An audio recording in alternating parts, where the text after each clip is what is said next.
Supreme কোর্টের রায়ে চাকরি বাতিলের জেরে পঠন পাঠন নিয়ে সমস্যায় রাজ্যের বহু স্কুল। দক্ষিণ ২৪ পরগনার মথুরাপুরের কৃষ্ণচন্দ্রপুর হাই স্কুলে ৮ জন শিক্ষক শিক্ষিকার চাকরি বাতিল হয়েছে। এরা বিজ্ঞান শাখা ও ইংরেজি শিক্ষক শিক্ষিকা। স্কুলের পঞ্চম থেকে দ্বাদশ পর্যন্ত ৫,০০০ পড়ুয়া। প্রতিদিন সুষ্ঠুভাবে পঠন পাঠন চালানোই এখন চ্যালেঞ্জ। চাকরিহারা শিক্ষকরা হতাশায় ভেঙে পড়েছেন। ভবিষ্যৎ ও পরিবার নিয়ে চিন্তিত তারা। এই পরিস্থিতিতে স্কুলের স্বাভাবিক পঠন পাঠন নিয়ে চিন্তিত স্কুলের প্রধান শিক্ষক চন্দন মাইতি।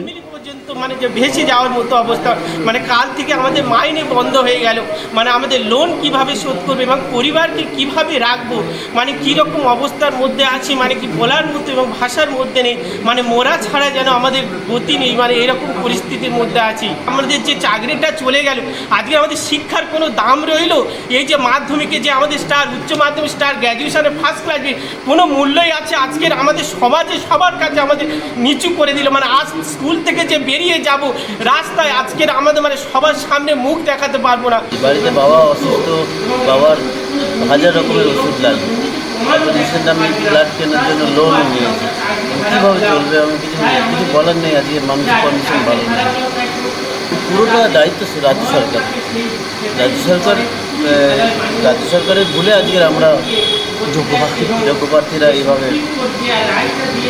আমরা যোগ্য কিনা তার প্রমাণ তো কাগজপত্র আছে আমাদের নিজেদের কাছে। প্রত্যেকে যোগ্য পরীক্ষা দিয়ে ইন্টারভিউ দিয়ে কোয়ালিফাই করি।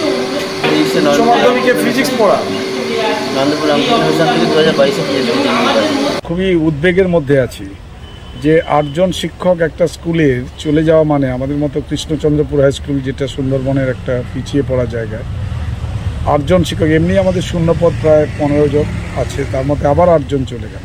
5,500 মতো স্টুডেন্ট আমরা চালাবো কী করে? এই 8-5-এ 40টা ক্লাস প্রতিদিন কীভাবে ঠাকাবো?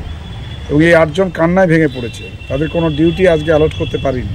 তাদের অবস্থা দেখে মনে হচ্ছে নিজের পরিবারের ভাই বোন যেভাবে ভেঙে পড়ে কোনো শোকে, সেভাবেই যেন দেখতে পাচ্ছি। এই অব্যবস্থার জন্য আমরা তৈরি ছিলাম না।